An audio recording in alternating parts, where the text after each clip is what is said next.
What's up, everybody? Welcome back. This is going to be a reaction to Black Flag. So recently I got, I don't know, interested in Black Flag for some reason. And I just typed into search here, Black Flag 1981. So I guess we can start here. Damaged. I went online, I went to buy this CD, and every single choice I found was like $80, $35, and then you can just buy it from the actual record label, SST, and they ship it directly to you, so it only cost me, I think, like $12 or something. But what I want to do in this video is a comparison between the two vocalists, and I guess I'll start getting into it. But I see two different videos here. This is Henry Rollins, and then I think this video features the other guy. Yeah, Ron Reyes. So let's watch Ron Reyes first. Hopefully my screen recorder is going to work well. So this is 1980.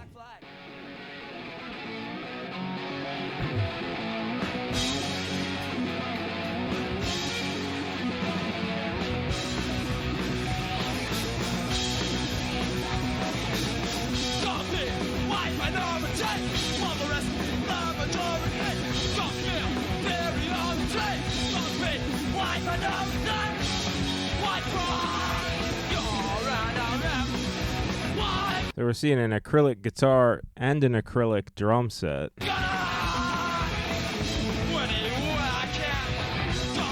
I know some of the history behind the drummer. I guess his name is that Robo, and Robo was an immigrant to the United States, and then he got locked out at some point and he couldn't record on the album.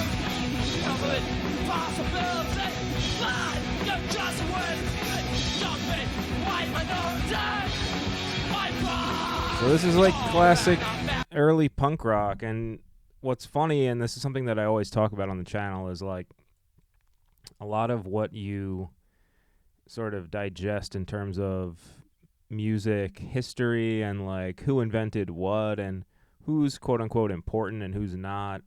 A lot of it comes down to, you know, some element of like revisionist history, and like, you know, one band will say that they had the most impact in some sort of documentary, and then 10 years later, not everyone, but a lot of people will see that documentary and be like, well, that's fact. Like, they did have a big impact, but it's just like, as time goes forward, it's harder and harder to really, you know, figure out what the truth was from the people that were there, so.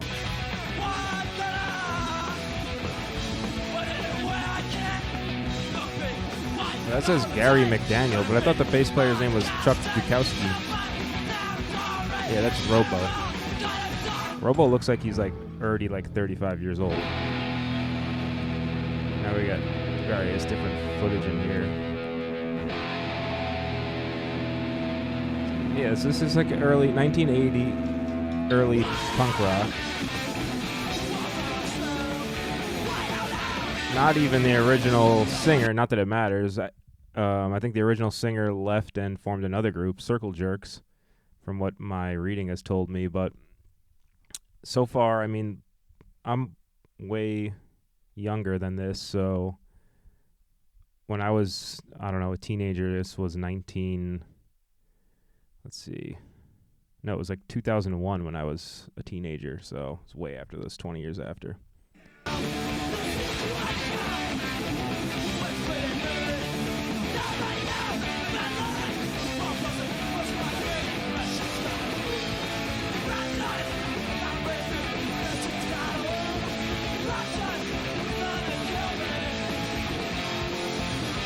So who really did invent punk rock, you know?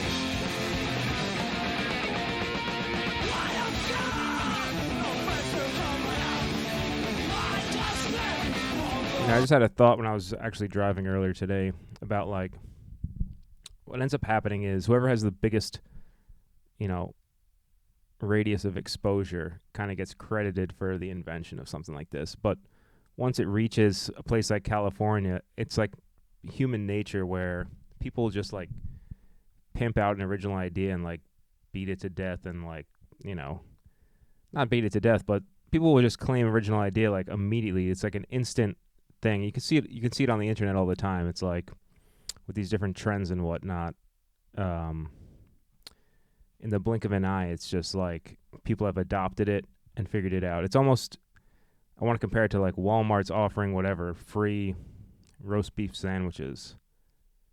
And it's like, it gets announced at, I don't know, 8 a.m. And then like 8:01, people are just banging the line at Walmart to like, where's my free roast beef sandwich? You know what I mean? So did punk start in New York like they want you to believe with the CBGB's people? Or were they just the ones with the most money behind them to increase their exposure? Seymour Stein, Sire Records, pumping money into it.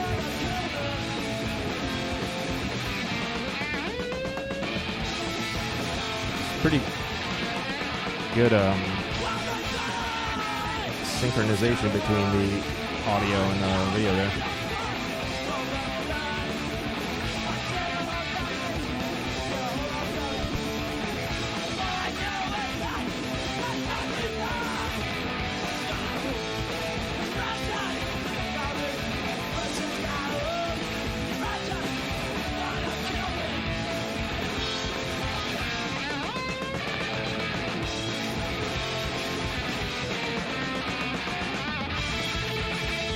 All sorts of documentaries saying how Ramones were responsible, and Tommy Ramone creating this drum strategy. You can kind of hear Marky Ramone perfecting this playing style. Acrylic drums are expensive, even back then. That's one aspect of things like this. It's like, how do you afford the equipment? Because, and I'm always complaining about this, but it's just true. It's like Tommy Ramone had like a Rogers drum kit. This guy's playing an acrylic drum kit. It's like top of the line equipment. How do you really afford it? When you're a kid who has no income or potential for income, how do you afford enough money to buy an acrylic drum set? You'd have to be, when I was a kid, I made money from doing funerals as an altar boy. I think it was like $20 maybe. So I'd have to do like 100 funerals and I'd have $2,000. Is that right? I think that's good. That's the correct math. Yeah. 100 funerals, I'd get $10,000. No, $2,000. And then I could buy an acrylic drum set and join Black Flag. All right, let's watch Henry Rollins now. So that was Ron Reyes. For me, this lineup we just watched, I guess, is like the classic lineup. The guy who was the first singer left immediately. So my preference when it comes to singer, I guess, well, let's watch Henry Rollins. It's between him and Ron Reyes, in my opinion, from what I've seen. This is some show, Target Video. Yeah, Henry Rollins brings a lot of energy.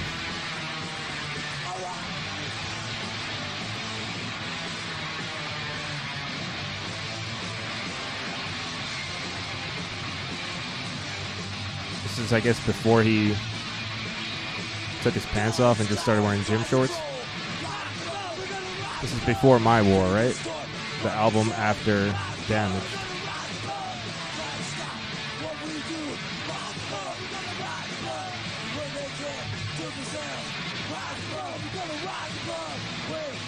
Yeah, that's Chuck Dukowski. So I guess the other bass player left prior to this.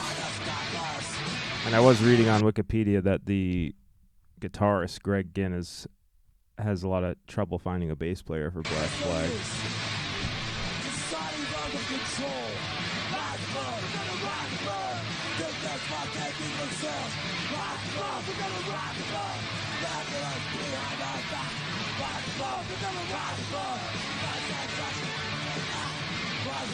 This is only a few years after what we just watched, I'm guessing.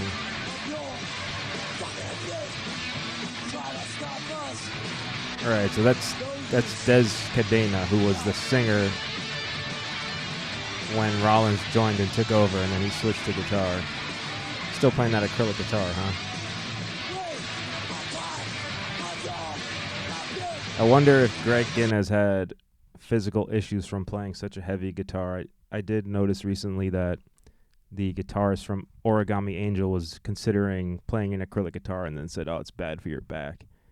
which as a young person, you're like, I'm invincible. It doesn't matter. But then as you get older, it's like, oh shit, I shouldn't have been playing a Les Paul that weighs 13 pounds for the past 20 years because now my back hurts. And you could read in magazines like Eddie Van Halen had hip replacement surgery, probably from playing guitar.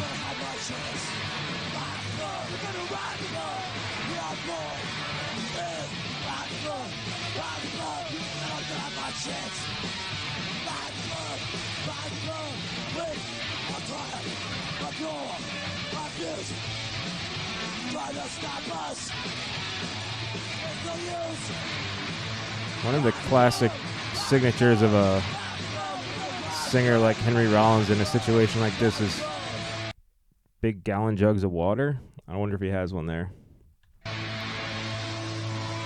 I want to watch one more thing. I want to watch them play the song Six Pack. Let me search Black Flag Six Pack live. What am I at? I'm at 11 minutes. Let's see if we can just watch one more clip. I don't want to go too long. People don't want to watch a video that's too long. Live in 82, Six Pack. All right. Lit Club, Hartford, Connecticut. All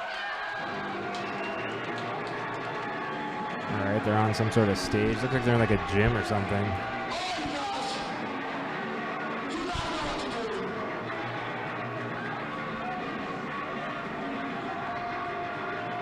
Can't really see as well in this, so let's see if we can find a better one.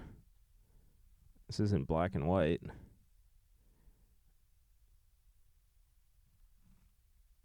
Let's see, live in 82. I mean, I guess you're not going to find like HD. Live in Berlin.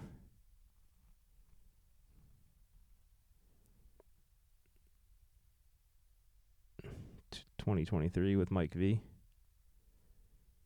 It's taken over. This one looks good. I guess Henry Rollins grew his hair out long for the My War album, which is like... yeah, this is the one I want to watch. They turn like heavy metal.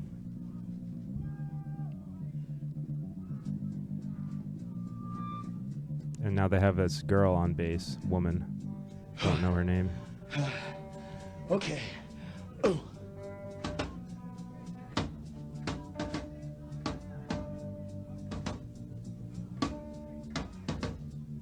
This quality's still not that great.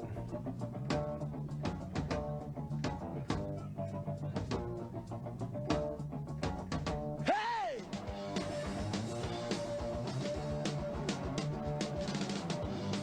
Drumming sounds pretty good. $35 and a six-pack to my name. Six-pack. Send the rest of here, so who's to blame? Six-pack. I wonder how many years did Henry Rollins play in this band?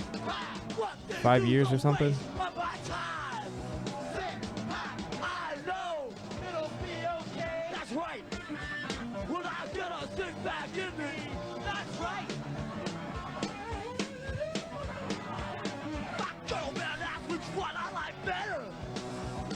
I hope the answer won't upset her.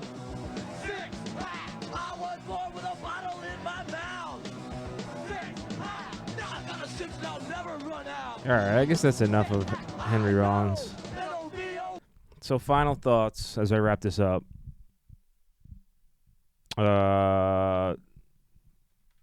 This CD, I just listened to it actually earlier today. Damaged. You know, I can see why a guy like the guitarist from Converge, Kurt Ballou, I think has claimed that he was influenced by Greg Ginn because Greg Ginn's guitar playing is strange. I can't really say that I like it, but I see that he has something unique that he does that, you know, it's like a weird sound to it. I don't even know how you would go about creating that sound. In terms of the songwriting on this, I think the first half, pretty quality, all the way through track 10. So a lot of these punk albums, too, I noticed they have like 15 tracks on it. And, yeah, I enjoyed Rise Above, Spray Paint, Six Pack, What I See, TV Party, Thirsty and Miserable, Police Story, Gimme, Gimme, Gimme, Depression, Room 13. It's the ending of the album that turns into like sort of heavy metal, and I can see how they, I guess they followed up this album with another album, My War, which I mentioned earlier in the video, which was supposedly like a departure from this sound, but I can see how they got into that. And recording of this album at a place called Unicorn Studios. I did some reading on it. It was supposed to get distributed through MCA, but the guy who ran MCA said that he found it to be anti-parent. I mean, the lyrics on this aren't even that bad. It's kind of like an interesting window into the past where, you know, back in these days, and I had a little bit of time where this was the case, prior to the internet, you really didn't have exposure to much beyond, you know, what was on television.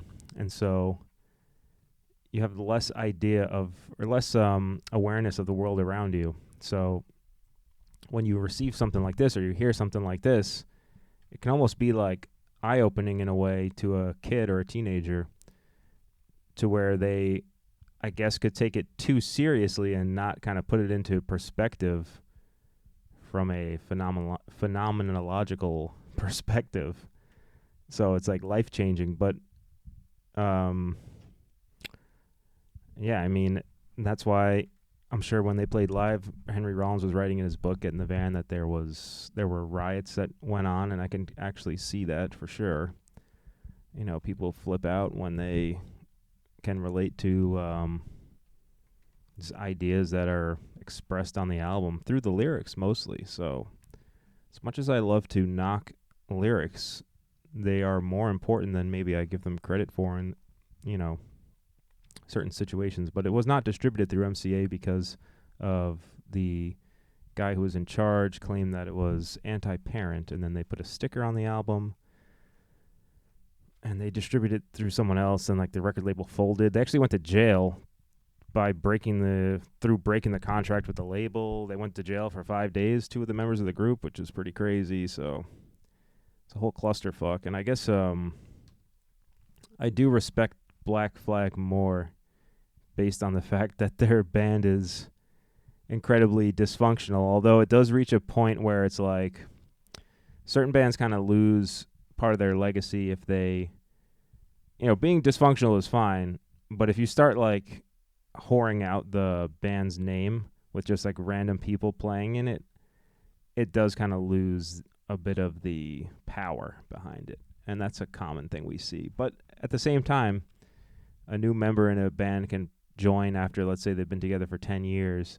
And the next thing you know, this new guy has been in it for 10 years. So it's like, begs the question of, you know, authenticity and credibility to the members and all sorts of different things and different conversations. But I think this album is pretty good, Damaged. And I enjoy the sort of like pop, it's almost like Ramones style surf pop sound to some of the songs with the Rollins punk vocals over the top. So it's kind of interesting. I'm definitely, if you can see behind me, my drums are set up back there, so I will begin. I was having a problem where I hurt myself, basically, but I was playing drums recently, so I'm going to get back to creating music, and I'm going to take Black Flag as some of my inspiration to write some new songs and different rockabilly sort of sounds that I've been enjoying. I enjoy playing drums more so than guitar these days. But anyway, if you enjoyed this reaction, hit the comment button, like, subscribe. Let me know what you think the best Black Flag era is. And until next time, I'll see you then. Bye.